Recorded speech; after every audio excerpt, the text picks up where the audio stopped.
홍명보의 능력도 문제지만 장점이라고 평가받던 소통 문제, 리더십 문제도 결코 장점이 될 수 없다고 폭로한 국내 지도자가 있어 화제가 되고 있습니다. 축구팬들이나 전문가들뿐 아니라 선수들조차도 홍명보 감독 선임에 대해 불만이 높을 것입니다. 박주호 위원이 이야기했던 것처럼 선수들은 훈련 세션 한두 번만 해도 그 감독의 수준을 파악할 수 있다고 합니다. 무리뉴, 엘리케 등 수준 높은 감독 밑에서 훈련받았던 해외파 선수들이 국내 감독의 훈련 세션으로 성에 차지 않을 것이 분명합니다. 선수들이 이전에 벤투사단을 높이 평가했던 이유도 강한 신념의 철학과 훈련 세션 등에서 인정을 했다고 하지요.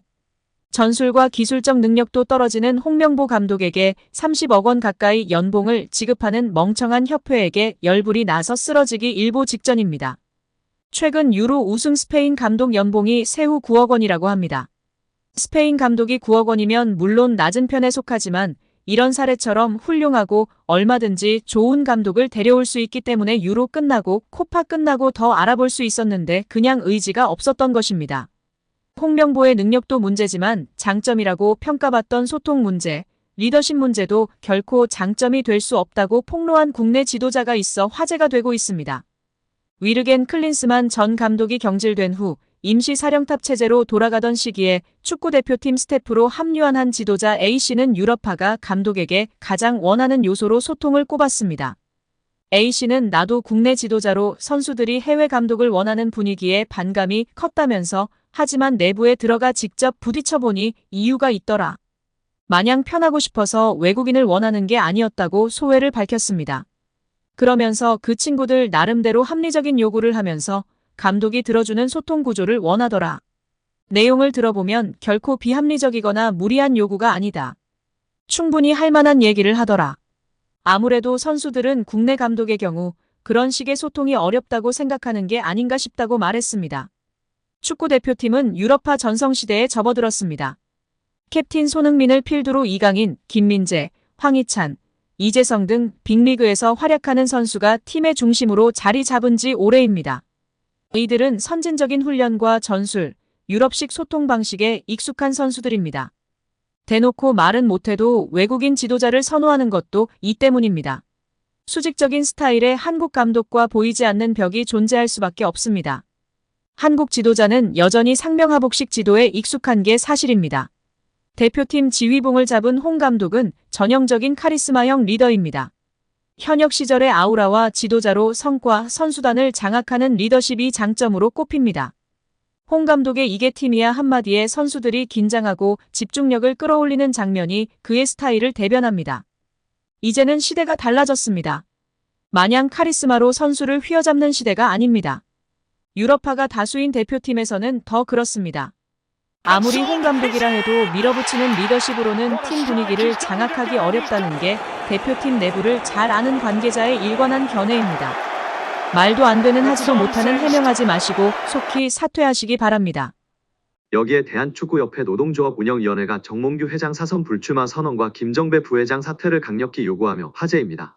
축구협회 노조는 17일 KFA CEO 김정배 부회장은 사퇴하고 정몽규 회장은 즉각 불출마 선언해야 라는 제목하에 성명서를 발표했습니다.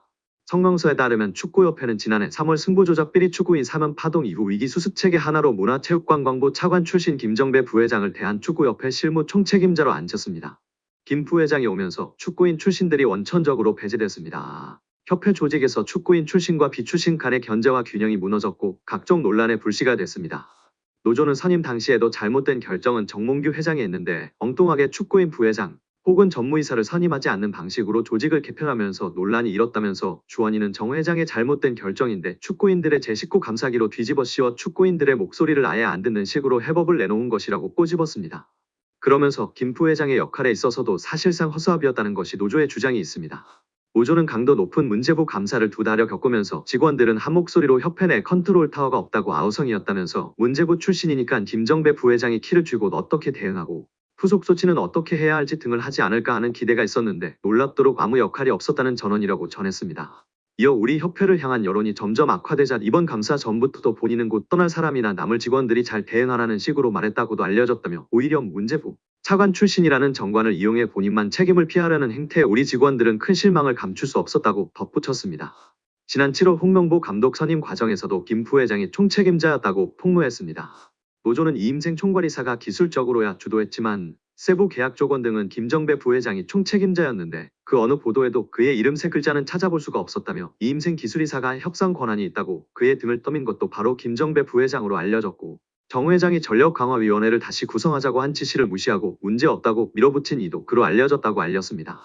아울러 그런 사람을 부회장에 앉힌 정몽규 회장의 인사 실패는 결코 가볍다 볼 수 없다며 김정배 부회장은 축구팬과 축구인들에게 석고대죄하고 즉각 사퇴하고 정몽규 회장의 불출마 선언이 한국 축구 정상화의 첫걸음임을 잊지 말아야 할 것이라고 강력 경고했습니다. 결국 홍명보 감독은 10년 만에 대표팀에 돌아옴과 동시에 외국인 지도자 버금가는 대우도 받습니다. 이임생 이사는 연봉 등 세부 계약 조건에 대해서는 밝힐 수 없지만 이제 한국 지도자들도 외국인 감독 못지않게 대우를 받아야 한다는 생각이라면서 외국인 지도자에 뒤지지 않는 계약을 체결했다고 전했습니다. 홍명보 감독은 지난해 울산과 프로스포츠 최고 연봉인 10억 원의 3년 재계약을 맺은 것으로 알려졌는데 대표팀을 맡으면서 더 많은 연봉을 수령할 것으로 보입니다. 직전 클린스만 감독의 연봉은 약 30억 원, 벤투 감독은 약 19억 5천만 원의 연봉을 받았기 때문에 최소 20억 원이고 최대는 30억 원 수준으로 예상받고 있습니다. 따라서 홍명보의 연봉은 최소 20억에서 최대 30억 원 수준이라는 것인데요. 월드컵 이후 아시안컵까지 계약을 장기간 맺었습니다. 다만 월드컵 종료 후 중간평가를 갖기로 되어 있으나 경질 한들 남은 계약 기간 보존 금액하면 최소 30억 원이겠고 홍명보뿐 아니라 외국인 코치 2명도 생각하면 60억 원 이상이 나가겠네요. 정말 최악인 것 같습니다. 경질 없이 가도 홍명보 30억 원의 외국인 코치들까지 하면 연 60억 원 이상씩 나가는데 대체 왜 캐나다를 이끌고 코파 4강까지 간 제시마치를 안 잡았고 바로 프리미어리그 승격을 코앞에서 놓친 바그너 그리스로 유로를 아쉽게 못 나간 포엣을 버리고 홍명보인지 당최 이해가 가질 않습니다. 정말 최악입니다. 축협. 반드시 책임을 져야 할 것입니다. 지금 당장 말입니다. 그렇다고 문체부의 감사가 맹탕은 아니었습니다. 축구협회의 아픈 곳을 제대로 찌른 부분이 있었으니 천안축구종합센터의 정부 보조금 유용 문제였습니다. 축구협회는 2021년 7월 천안센터 스타디움 건립에 정부 보조금 약 56억 원을 신청했는데 사무공간이 없는 곳으로 신청한 초안과 달리 문체부와 협의 없이 사무공간 건물을 따로 짓는 것으로 추후 계획을 변경한 것으로 드러났습니다. 문체부는 축구협회가 굳고 보조금을 사실과 다르게 거짓으로 신청했다고 규정하고 보조금을 환수하는 것은 물론 보조금법에 따라 최대 5배의 과징금을 물릴 방침입니다. 이렇게 되면 축구협회는 최대 300억 원에 이르는 돈을 부담해야 하는 처지가 되는데 천안축구센터 건립을 위해 하나은행과 615억 원 한도의 대출 계약을 약정하는 등 이미 막대한 채무를 지고 있는 축구협회의 재정 상황에서 결코 가볍게 볼 일이 아닙니다. 정 회장이 남은 임기는 물론 사선 연임에 성공하더라도 큰 재정적 부담을 안은 채 축구협회를 운영해야 하는 상황에 몰리게 됩니다.